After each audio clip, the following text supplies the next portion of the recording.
Kerana kata Indonesia, mereka sedang memulakan langkah yang paling besar yang akan mengubah lagi satu trend dunia. Kita sekarang ni berdoa dan kita harap, saya pun harap Malaysia menyokong perjuangan Indonesia untuk berperang dengan WTO. Saya mengerti maksud dia. Kita sekarang tidak mau mengizinkan sumber-sumber alam kita, kekayaan kita dijual murah kepada bangsa lain. Pemirsa, Dana Moneter Internasional atau IMF meminta pemerintah Indonesia menghapus kebijakan hilirisasi. IMF nilai kebijakan hilirisasi menimbulkan rambatan negatif bagi negara lain. Di era pemerintahan Presiden Jokowi, Indonesia benar-benar mulai sangat diperhitungkan di kancah dunia internasional. Dan tidak patut ketika kita menyalah-nyalahkan seorang pemimpin, apalagi. Tapi Indonesia kata sebagai bangsa yang dah lama mereka, tahun 45. Mereka tak mahu lagi menjadi negara yang seperti negara terjajah. Daripada sumber bumi Indonesia yang kata Presiden Jokowi, kami tidak akan lagi menjadi bangsa yang dijajah oleh penjajah dengan menggunakan penjajahan ekonomi. Jangan sampai kita grogi gara-gara kita digugat di WTO. Jadi siapkan lawyer yang kelas internasional dan nggak kalah kita. Halo teman-teman Perspektifku, waduh gimana nih kabar kalian? Semoga baik-baik saja ya dan semoga selalu diberikan kesehatan. Seperti biasanya kalau barengan sama aku di sini, aku ingin ngajakin kalian untuk mencari info-info menarik apa ya hari ini yang cocok banget buat dikulik. Dan seperti biasanya juga tidak usah terlalu banyak babi bu, yuk langsung aja kita tonton videonya. Duta Besar Jepang, dia tanya kepada saya, dalam satu forum, dia tanya, Bapak bicara bahwa Indonesia negara yang menghormati perdagangan bebas. Tapi ternyata Indonesia menghalangi ekspor bahan-bahan tertentu. Saya mengerti maksud dia. Kita sekarang tidak mau mengizinkan sumber-sumber alam kita, kekayaan kita dijual murah kepada bangsa lain. Kita tidak mau. Pemirsa, Dana Moneter Internasional atau IMF meminta pemerintah Indonesia menghapus kebijakan hilirisasi. IMF nilai kebijakan hilirisasi menimbulkan rambatan negatif bagi negara lain. Ini tertuang pada paparan artikel for consultation, di mana ini mengacu pada larangan ekspor nikel. IMF menegaskan RI harus mempertimbangkan analisa biaya dan manfaat. Kebijakan yang diminta adalah dengan menghapusnya secara bertahap dan tidak memperluasnya untuk komoditas lain. IMF menilai kebijakan hilirisasi menimbulkan rambatan negatif bagi negara lain sehingga diperlukan analisa rutin mengenai biaya dan manfaat hilirisasi. Selain itu, IMF juga dalam paparannya memperkirakan pertumbuhan ekonomi Indonesia akan mengalami moderasi di kisaran 5% pada 2023 setelah tumbuh 5,3% pada tahun 2022. IMF memperkirakan lesunya permintaan dari partner dagang Indonesia dan tekanan permintaan domestik akan menjadi faktor pemicu. Oke, jadi soal hilirisasi, program hilirisasi ini yang ada di masanya Pak Jokowi ini ditakutkan oleh banyak negara lainnya gitu, ketar-ketir nih lagian karena ya wajar aja sih, kita kan kaya akan sumber daya alamnya gitu ya kan. Tapi selama ini kita tidak pernah melihat itu sebagai hal yang sebenarnya kita melihat itu hal yang berharga, cuma kita kurang begitu apa ya istilahnya mengolahnya dengan baik gitu loh. Jadi selama ini kan dijualnya dengan ya masih belum diproses lah, masih benar-benar kayak dari dasar banget ya, otomatis kalau dijual itu kan nilai jualnya tidak terlalu tinggi gitu loh. Makanya dengan adanya program hilirisasi ini banyak negara lain itu impor dari Indonesia itunya jadi dengan harga yang agak tinggi dari sebelumnya gitu loh. Karena sebelumnya kan masih dengan harga yang rendah ya karena belum diolah ya kan. Dengan adanya hilirisasi ini kan diharapkan apa yang sudah ada di Indonesia, sumber daya alamnya Indonesia itu bisa dimanfaatkan dengan baik. Dan alhamdulillahnya di masa Pak Prabowo dan Mas Gibran nantinya kan hilirisasi ini kan akan dilanjutkan gitu ya. Karena ini program yang memberikan manfaat untuk kita semuanya yang pastinya ini nanti balik lagi untuk rakyat. Jadinya pasti harus kita dukung ya soal hilirisasi ini, ya kan? Kalau nikel dijadikan kepala bateri, dia nak keluarkan kepala bateri sendiri. Kalau bauksit dijadikan apa produk pun, Indonesia kata mereka akan mengeluarkan produk tersebut sebagai end produk. Berarti mereka korek daripada bumi mereka eksport adalah final product. Sebab tu saya suka untuk saudara tengok kenyataan Bahlil, Menteri Sumber Bumi Indonesia mengenai perang nikel. Indonesia tidak mengeksport lagi nikel. Saudara akan tengok bagaimana negara-negara yang memiliki sumber. Oleh kerana Indonesia ni dia ada 5 sumber galian yang dia akan tahan daripada dieksport. Dia tak benarkan dah ekspor sumber galian dia nikel. Sumber galian dia adalah emas. Sumber galian dia adalah bauksit. Sumber galian dia adalah timah. Dan sumber galian dia adalah tembaga. Dia tak benar lagi ekspor.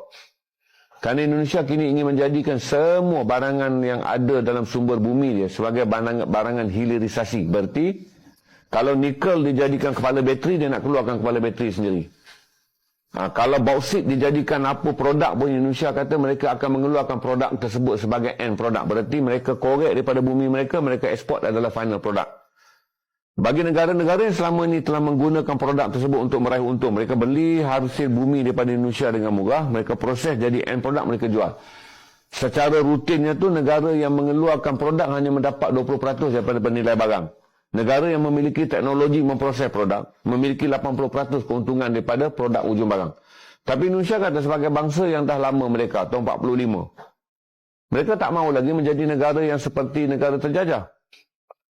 Jika saudara ambil, saudara akan nampak bahawa kawalan negara-negara yang memiliki sumber komoditi akan menjadi lebih kuat. Kita sekarang ni berdoa dan kita harap, saya pun harap Malaysia menyokong perjuangan Indonesia untuk berperang dengan WTO. World Trade Organization. Indonesia sedang menghadapi saman. Satu daripada Australia dia dah kalah untuk nikel, tapi dia masuk pusingan rayuan di Mahkamah Timbang Tara World Trade Order.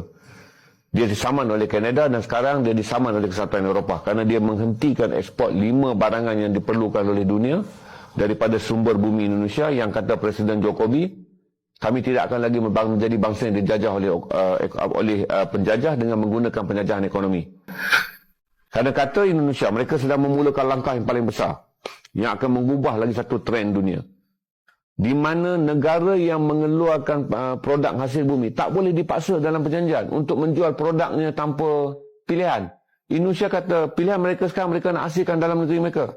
Kerana daripada mereka gali, mereka proses, mereka jadikan produk, mereka jual. Berarti mereka mendapat keuntungan 100%. Mereka hanya meraihkan pelabur je. Kalau pelabur tu tahu tentang teknologi memproses yang sekarang ni dibuat di negara-negara pengimport. Negara pengimport kena bawa duit dan ekspor teknologi mereka untuk berpengkalan di Indonesia. Supaya Indonesia boleh meraih lebih cukai, peluang pekerjaan dan hasil buminya tidaklah dia lihat. Dia jual 20%, orang produce lain jadi jual RM1. 80% negara yang buat production tu yang dapat. Mereka negara yang menggali hasil bumi terasa seperti dijajah di bawah neo-colonialism ekonomi. Tuh, negara serumpun kita ya, negara tetangga, Malaysia itu aja mengakui loh ya, kalau hilirisasi itu merupakan langkah cerdik yang dilakukan oleh Indonesia dalam melihat ya, karena kita kan gimana ya, dari dulu kita terlalu gampang ya, terlalu mudah untuk menjualnya dengan harga murah gitu loh. Karena kita juga ibaratnya keuntungan yang kita dapat ya tidak terlalu banyak gitu loh. Padahal itu punya kita ya. Makanya tidak heran kalau orang-orang di negara-negara sana yang membutuhkan ya sumber dayanya kita itu mulai ketar-ketir ketika adanya hilirisasi ini. Apalagi dengan program ini yang akan dilanjutkan oleh Pak Prabowo Gibran. Bahkan mereka sampai jatuhnya kayak nakut-nakutin kali ya. Nakut-nakutin kalau pertumbuhan RI itu katanya akan melambat gitu loh kalau kita melakukan hilirisasi. Aduh. Padahal negara tetangga kita Malaysia aja mau niruin loh ya. Mau ngikutin langkah untuk hilirisasi loh ya. Pak Prabowo sudah memikirkan negara, sudah memikirkan kita. Pak Prabowo itu sudah 73 tahun, tentu beliau tidak memikirkan hal yang lain, hanya memikirkan bagaimana bisa mesejahterakan rakyat Indonesia, bagaimana rakyat Indonesia tidak ada yang kelaparan.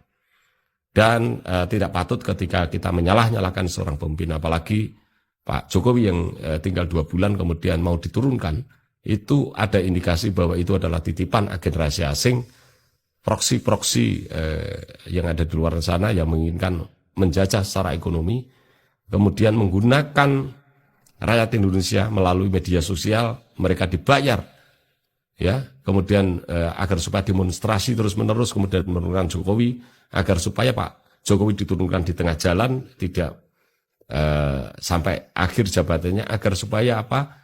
Keputusan presiden itu batal semua, baik itu tentang hilirisasi, ya, tentang smelter, tentang perpu, ya, tentang perpres, itu batal semua. Kemudian jikalau itu batal, kita kemudian kolab, dan itu yang diinginkan oleh bangsa-bangsa asing, dan ada orang-orang barisan sakit hati yang mereka kalah dalam kontestasi pilpres. Kekecewaan mereka diluapkan melalui demonstrasi untuk agar supaya rusuh. Dan ujung-ujungnya apa? Pak Prabowo dan Mas Gibran tidak dilantik. Dan jikalau seorang presiden terpilih dan dilantik, maka terjadi chaos dan sama anak bangsa saling berhadapan-hadapan. Itu tujuan dari orang-orang yang menginginkan negara kita tidak stabil. Apa yang saya sampaikan, saya demi Allah, saya tidak dibayar siapapun bernarasi ini. Semata-mata saya berjuang untuk bangsa dan negara. Saya hanya punya suara, hanya punya pola pikir, dan saya dalam bernarasi bisa diterima banyak orang. Maka saya dharma baktikan suara saya untuk bangsa dan negara. Ini emang akhir-akhir ini tuh banyak banget orang-orang yang membangun narasi, ya. Ya, membangun narasi, menggiring opini, ya, tidak jelas mengenai Pak Jokowi, Pak Prabowo, ataupun pemerintahan yang saat ini, ataupun pemerintahan yang akan datang, kayak ya ditakut-takuti kayak gitulah ya. Tidak jarang juga orang-orang itu membentur-benturkan antara Pak Jokowi dengan Pak Prabowo. Tapi kayak ya ini kan akhir-akhir ini kan banyak orang yang membenturkannya itu dengan seolah-olah kayak Pak Prabowo yang akan menjatuhkan Pak Jokowi, begitupun sebaliknya. Terus kayak tidak senang lah ketika melihat Pak Prabowo dengan Pak Jokowi bersatu seperti itu kan. Terus ada juga aksi demo yang pengen banget Pak Jokowi itu dimakzulkan seperti itu. Tapi ternyata gawat juga nih kalau misalkan Pak Jokowi itu benar-benar turun sebelum 20 Oktober. Segawat itu gitu loh, karena itu bakal membatalkan semua keputusan yang sudah Pak Jokowi tetapkan. Nah, kalau kayak gini mah menguntungkan pihak-pihak itu dong. Aksi Jokowi gemparkan dunia, harga timah melejit gila-gilaan. Di era pemerintahan Presiden Jokowi, Indonesia benar-benar mulai sangat diperhitungkan di kancah dunia internasional. Bukan hanya sebagai presiden yang paling dicintai rakyatnya di dunia, aksi Presiden Jokowi dalam membangun infrastruktur juga dianggap oleh dunia sangat ambisius. Presiden Jokowi dianggap sebagai presiden yang punya spirit dan tekad yang kuat dalam memajukan Indonesia untuk melesat ke depan dari negara berkembang menjadi salah satu negara maju dengan perekonomian terbaik di dunia. Tak hanya itu, Presiden Jokowi juga dilihat sebagai presiden pemberani yang melindungi setiap jengkal kedaulatan Indonesia.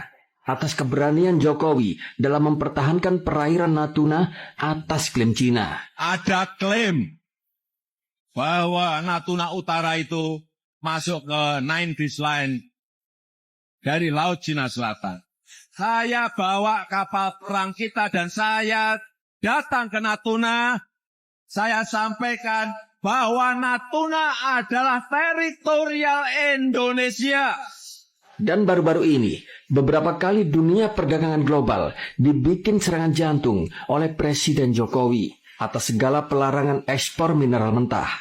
Sebelumnya, biji nikel yang menjadi komoditas pertama yang dilarang di era pemerintahan Jokowi, yaitu demi hilirisasi. Ya kita hadapi, kalau ada yang menggugat, kita hadapi. Jangan digugat, kita mundur lagi. Nggak akan kesempatan itu datang lagi, peluang itu datang lebih nggak akan. Ini kesempatan kita bisa mengintegrasikan industri-industri besar yang ada di dalam negeri. Dan sekali lagi harus punya keberanian. Jangan sampai kita grogi gara-gara kita digugat di WTO. Jadi siapkan lawyer yang Kualitas internasional dan nggak kalah kita. Larangan tersebut berlaku efektif, yaitu sejak 1 Januari 2020. Pelarangan ekspor biji nikel mentah ini bukan hanya berdampak signifikan pada pertumbuhan lapangan kerja serta perekonomian tanah air, tapi juga membuat kalang kabut Uni Eropa. Kebijakan tersebut pun akhirnya mendapat penolakan serta gugatan dari Uni Eropa. Dibawa ke WTO, digugat, saya sampaikan kepada mereka, silahkan digugat, akan saya hadapi. Indonesia akan hadapi. Sampai sekarang gugatan itu belum selesai. Karena kita juga mengajukan alasan-alasan yang juga masuk akal. Barang-barang kita sendiri, nikel-nikel kita sendiri. Kenapa Uni Eropa ramai dan menggugat? Karena industri baja mereka menjadi tidak ada yang memasok bahan bakunya. Pelarangan yang kedua adalah ekspor batu bara yang sempat dilakukan pada awal tahun ini. Hal ini dipicu karena menipisnya pasokan batu bara untuk PT PLN. Dunia menganggap penghentian ekspor batu bara ini dilakukan oleh Presiden Jokowi tanpa aba-aba, sehingga membuat importir luar negeri melayangkan protes keras. Seperti diketahui, Indonesia adalah eksportir batu bara termal terbesar di dunia, sehingga larangan ekspor tersebut pun membuat banyak negara pusing. Tuh kan, ini kan sama yang aku bilang tadi kan. Adanya hilirisasi ini di Indonesia itu membuat orang-orang takut gitu loh. Karena yang tadinya keuntungannya banyak ke mereka, ini agak kepotong nih. Pemerintah Jepang serta Korea Selatan menjadi dua negara yang secara terang-terangan mengeluarkan protes atas kebijakan dari Presiden Jokowi dan mendesak Indonesia untuk mencabut larangan ekspor batu bara tersebut. Dan kali ini, aksi Presiden Jokowi yang juga sempat menyinggung akan menyetop ekspor timah ternyata juga cukup menggemparkan dunia. Meskipun penyetopan ekspor timah belum ada keputusan final dan masih sebatas wacana mengenai penyetopan ekspor timah tersebut. Yang sudah pasti ke depan, pemerintah akan menyetop ekspor bauksit yang dimulai pada 11 Juni 2023 mendatang. Mulai Juni 2023, pemerintah akan memberlakukan pelarangan ekspor biji bauksit dan mendorong industri pengolahan dan pemurnian bauksit di dalam negeri. Dari pernyataan Presiden Jokowi soal penyetopan ekspor timah, dianggap menjadi salah satu indikasi Fitch Solution mengerek tinggi proyeksi harga timah dari 20.000 US dollar Amerika dalam per tonnya menjadi 25.000 US dollar per ton pada tahun 2023 ini. Dan wacana penyetopan ekspor timah ini sangat membuat dunia pasar global kalang kabut. Fitch mencatat perubahan proyeksi harga timah itu karena adanya sejumlah peraturan yang bisa mengancam kesediaan pasokan timah di pasar global. Ditambah lagi, ada kabar bahwa pertambangan timah terbesar di Myanmar pun akan segera ditutup. Hal ini juga lantas dianggap sebagai indikasi melonjaknya harga timah dunia. Di sisi lain, penambangan timah di wilayah Myanmar dan larangan ekspor timah Indonesia akan membuat pasar timah global lebih ketat di masa mendatang. Catatan Fitch Solution dikutip pada hari Kamis 25 Mei 2023. Fitch Solution pun mengantisipasi harga timah akan lebih tinggi selama beberapa bulan ke depan. Karena pasar timah Chevron menilai pasokan berpotensi turun setelah penambangan serta larangan ekspor dari Indonesia serta Myanmar resmi berlaku.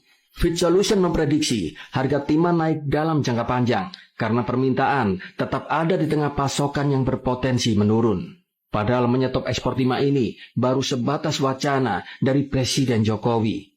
Dan pelarangan ekspor timah ini belumlah terjadi. Hal ini pun dijelaskan oleh Menteri ESDM yaitu Arifin Tasrif. Arifin Tasrif dalam rapat kerjanya pun mengatakan berkenaan dengan timah tidak ada masalah untuk bisa melakukan ekspor. Namun di sini pemerintah mengharapkan kepada perusahaan pertambangan timah untuk bisa melakukan turunan-turunan industri hilirisasi lainnya. Sehingga hal tersebut bisa menghasilkan nilai tambah. Dulu nikel dengan hilirisasi, kita bisa menghasilkan 24 miliar US dollar Amerika.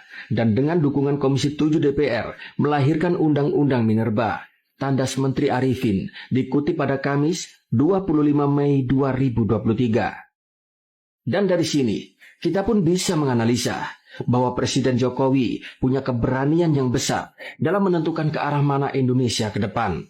Indonesia ini tidak dibangun dengan retorika atau untaian kata-kata yang manis, tapi dibangun dengan keberanian dalam mengeksekusi setiap gagasan yang rasional. Iya, ternyata nih Presiden Joko Widodo, orang yang sering banget disebut olah-olo ini ya sama orang-orang yang benci ya, ternyata cukup membuat orang-orang para pemimpin dunia itu lagi ketar-ketir dag-digdug kayak gitu.